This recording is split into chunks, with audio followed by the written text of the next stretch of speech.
Voici le corrigé du DS numéro 5. Je vais le faire assez rapidement puisque vous avez tous reçu logiquement par mail le corrigé qui est très détaillé. Pour cette première question, il n'y avait pas forcément de formalisme attendu pour cette note.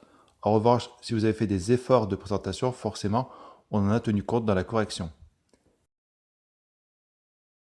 Pour le fond de cette réponse, on attendait forcément que vous parliez de l'intérêt du plan de financement, donc un document prévisionnel pluriannuel établi pour une durée de 3 à 5 ans, en ajoutant que c'est un outil de négociation pour convaincre les apporteurs de fonds externes, et aussi un outil de vérification de la cohérence de la stratégie suivie. En plus, il fallait ajouter quelques éléments qui composent ce plan de financement. Donc parler par exemple de l'acquisition des immobilisations, des dividendes qu'il va falloir verser, du remboursement des emprunts, du BFRE, éventuellement des subventions, parler de la CAF, donc indiquer ces divers éléments.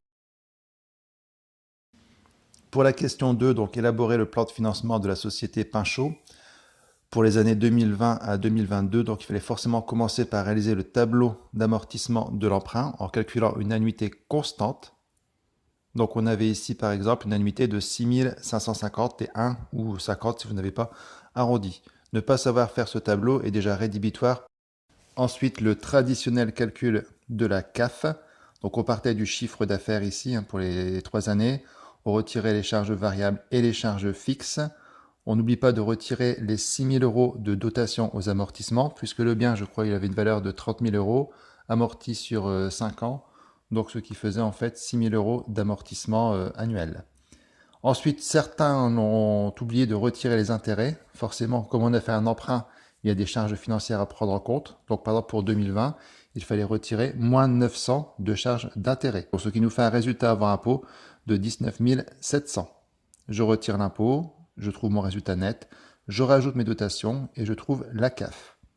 Alors certaines copies ont préféré ne pas intégrer les intérêts directement dans la CAF, mais faire un calcul à part et calculer des économies d'impôts. C'est tout à fait réalisable, je vais d'ailleurs vous faire une double correction. Alors si j'applique cette méthode, dans la partie ressources, j'indique ma CAF hors charge d'intérêt. En revanche, dans mes emplois, je dois indiquer ces intérêts. Donc ici, on retrouve bien les 900, 730 et 556. Sur ces charges d'intérêt, je calcule une économie d'impôt. Donc 900 fois 0,28, vous trouvez 252 et ainsi de suite. Vous pouvez constater que finalement, on retrouve exactement la même trésorerie finale que si nous avions réalisé le plan de financement avec une CAF comprenant directement les intérêts. Il était attendu après la variation du BFRE, donc on le calcule à partir du BFRE normatif. On nous donnait les données du secteur, donc on nous donnait 19 jours, 7 jours donc pour les stocks et les créances, et 48 jours pour les dettes fournisseurs.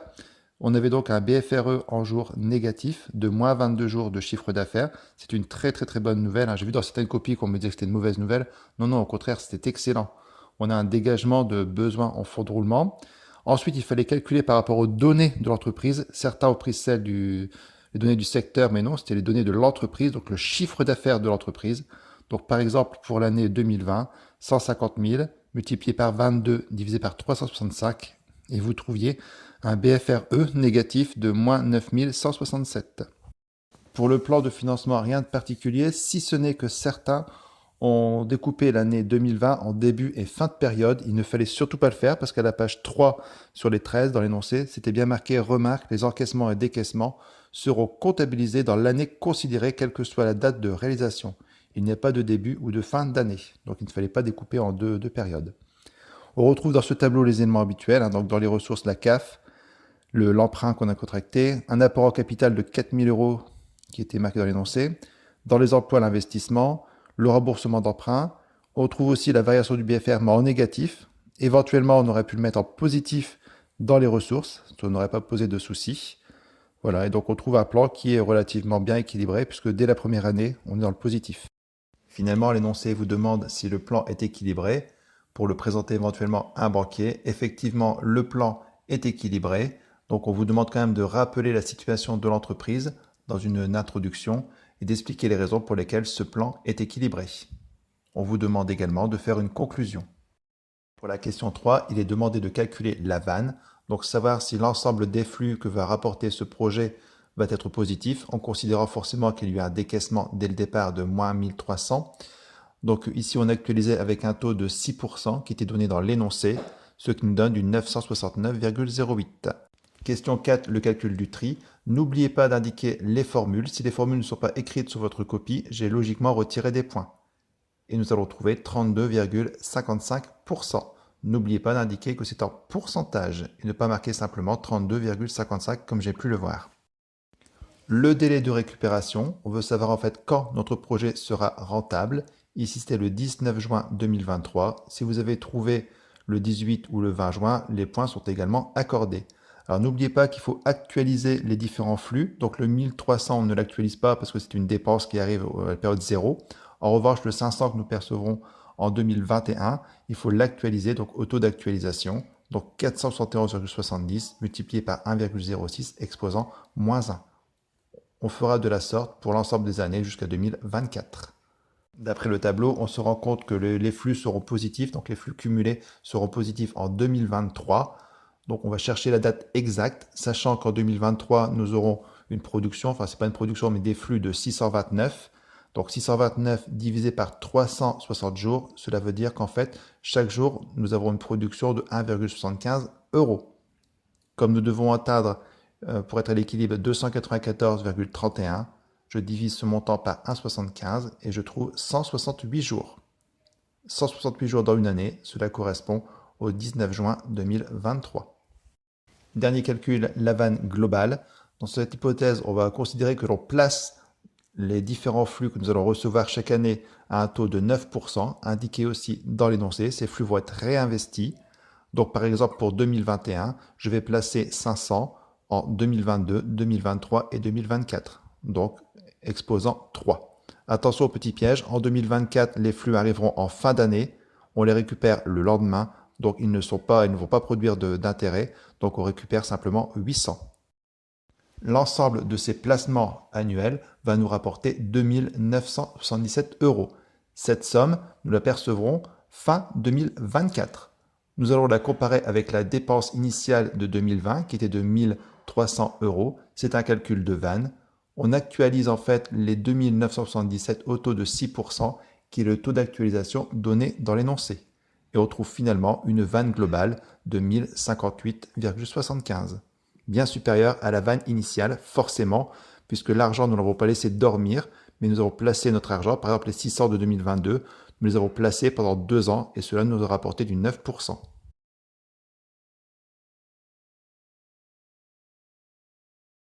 Deuxième partie du sujet, question 7, rappelez l'utilité du tableau de financement. Attention au piège, certains m'ont répondu comme définition, la définition du plan de financement. Ce n'est pas du tout la même chose. Le tableau de financement sert surtout à comparer les ressources et les emplois à long terme de l'entreprise et ainsi à dégager le fonds de roulement net global. On vous demandait également d'indiquer quelques éléments qui peuvent composer ce tableau.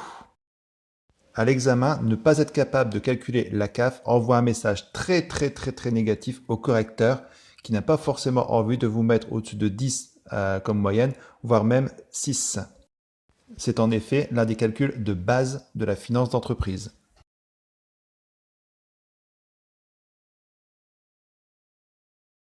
Pour le BFRE, attention à ce que vous mettez dans vos copies. J'ai vu une ou deux copies qui me disaient qu'avoir un BFRE qui augmente, c'est très positif. C'est pas du tout le cas. Une entreprise essaie de gérer au mieux son BFRE et de le rendre le plus faible possible.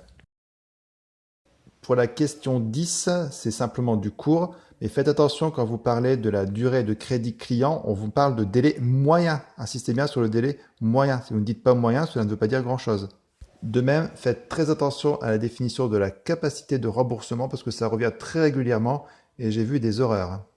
La capacité de remboursement correspond en fait au nombre d'années qu'il faudra d'utilisation de notre CAF annuel pour pouvoir rembourser l'ensemble de nos dettes financières et uniquement financières. Ce délai doit être compris logiquement entre 2 et 3, voire éventuellement 4. Mais plus on s'éloigne de 3, plus c'est dangereux pour l'entreprise, plus elle aura du mal à rembourser. Ce qui veut dire également que comme on va utiliser la CAF, on considère qu'aucun dividende ne sera distribué et que toute la CAF servira à rembourser nos dettes financières. Alors, pour le calcul de la rentabilité économique, il fallait prendre le résultat d'exploitation divisé par les capitaux investis, c'est-à-dire les capitaux propres plus les dettes financières. Généralement, on retire le résultat net de l'exercice, donc les 12 481. Ici, moi, je ne l'ai pas fait, il y a une bonne raison, tout simplement parce que le report à nouveau est supérieur au résultat de l'exercice, ce qui veut dire qu'en fait, le résultat va totalement être englouti par ce report à nouveau et va donc rester dans les capitaux propres. Donc, on peut considérer que les 12 481 euros sont vraiment des capitaux propres, il ne fallait pas les retirer. Si vous l'avez fait, c'est comme on fait d'habitude, il n'y a aucun souci, il y avait un double corrigé, soit on trouvait 12,34%, soit nous trouvions 13,41%. Pour le ratio de crédit client, dans le total des clients, en plus des ENE et moins les acomptes, on pouvait également ajouter les charges constatées d'avant, je ne l'ai pas fait mais on aurait pu le faire, et les écarts de conversion actifs puisqu'ils concernaient les clients. En revanche, si on retire les acomptes, ne pas se tromper, il faut retirer les acomptes qui sont au passif et non les acomptes qui sont à l'actif, car on retire les acomptes sur commande en cours, donc les commandes qu'on a reçues de nos clients, donc les 450 que vous aviez au passif.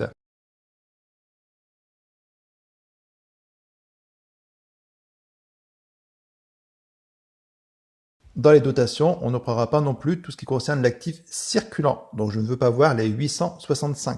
Il est bien indiqué que c'est net des reprises, donc je vais regarder au niveau des reprises et je vois qu'il y a 1300. Seulement si vous regardez à la page 8, vous voyez le tableau des dépréciations et provisions, nous avons des stocks de produits finis avec des reprises de 1300. Donc les 1300 correspondent en fait à de l'actif circulant, il ne fallait pas les retirer ici. Je ne vais pas recommencer à faire un cours sur le calcul de la variation du BFRE, mais n'oubliez pas qu'ici nous calculons en valeur nette. Comme la trésorerie est forcément de la valeur nette et que l'on met les VMP ici dans la trésorerie, pour équilibrer, nous sommes obligés de faire une reprise sur provision concernant les VMP dans les produits financiers. C'est pour ça que beaucoup d'entre vous ont trouvé 5458, alors que le bon résultat c'est 5448. Je vous ai mis un petit peu le détail pour trouver les 10 euros. Dernier autre petit problème que vous auriez pu avoir, c'est pour trouver les cessions d'immobilisation. C'est dans le tableau de financement pour le compte 775. Et vous deviez aussi trouver les subventions d'investissement reçues. C'est le compte 131, c'est-à-dire les nouvelles subventions qui sont rentrées, qui vont créer de l'argent frais pour cette année. Je vous ai fait un petit schéma explicatif. De même, j'ai été très déçu car beaucoup de personnes n'ont pas été capables de calculer la trésorerie d'ouverture et la trésorerie de clôture. C'est vraiment dommage parce que ça rapporte beaucoup de points. Pour la question 12, on vous demande de porter un diagnostic sur la situation de la société. Comme on le fait habituellement, il faut continuer à faire une introduction en présentant l'entreprise, en indiquant les éléments que vous allez utiliser pour faire son analyse. Ensuite, on répond aux questions posées, c'est-à-dire on vous demande d'analyser la profitabilité, la politique d'investissement, l'évolution de la trésorerie. Il fallait surtout noter dans cette société que les stocks avaient une durée de stockage de 111 jours, ce qui est énorme. Très peu de copies l'ont signalé. C'est très bien d'avoir comparé à chaque fois les ratios de la société avec ceux de son secteur. Enfin, je voudrais vous signaler qu'il y a environ un mois, je vous ai envoyé une démarche à suivre pour faire cette analyse financière et très peu l'ont suivi. Je vais donc vous la renvoyer par mail. Pour le dossier 3, on vous demande de calculer la variation du besoin en fonds de roulement d'exploitation. Donc ça comprend forcément les stocks, ça comprend la variation des créances et la variation des dettes fournisseurs. Problème ici, on ne connaît pas la variation des stocks. En revanche, nous avons le compte de résultat et dedans nous pouvons lire les variations de stock de marchandises de plus 20 000 et les variations de stock d'approvisionnement de moins 10 000. Il faut vraiment se remémorer que vous retrouvez la variation des stocks dans le compte de résultat. Au niveau des charges, il faut toujours faire le stock initial moins le stock final. Ce qui veut dire que si nous trouvons plus 20 000, cela veut dire que le stock initial était supérieur au stock final. Les dettes fournisseurs ayant diminué de 10 000 en variation, ce n'est pas bon. Donc dans ce cas-là, il faudra les rajouter à notre BFRE. Ce qui nous donne un BFRE de 130 000 moins les 10 000 d'amélioration de stock, plus les 20 000 de dégradation des dettes fournisseurs de 140 000 euros. Il n'y avait rien de compliqué ensuite dans le reste des questions. En revanche, petite remarque, tous ceux qui n'arrivent toujours pas à calculer le BE ou la CAF, ça envoie vraiment un message très négatif au correcteur qui n'a vraiment pas envie de chercher des points dans ce genre de copie. Donc à vous de savoir calculer le BE et la CAF pour l'examen.